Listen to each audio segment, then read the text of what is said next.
Hello guys, welcome to Software Design. Today we'll be teaching you how to adjust images in CorelDRAW. And to adjust images in CorelDRAW, it's one of the most important things you need to know as a beginner. And from this image here, we'll be taking a good look at this image particularly.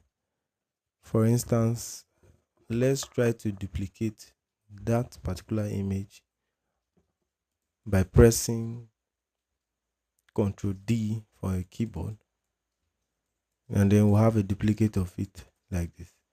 Select this, go to Effect, come to Adjust, click on Auto Adjust, and you discover that this image is a bit darker than the previous one.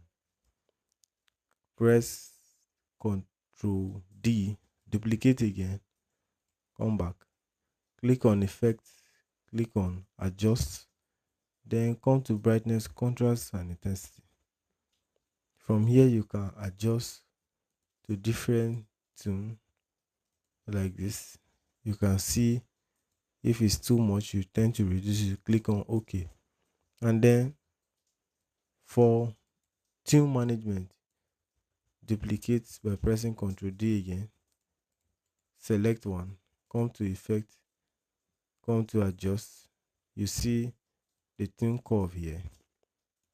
By the movement of this curve and the graph, you tend to see the degree that best suits your image, and then you click on OK.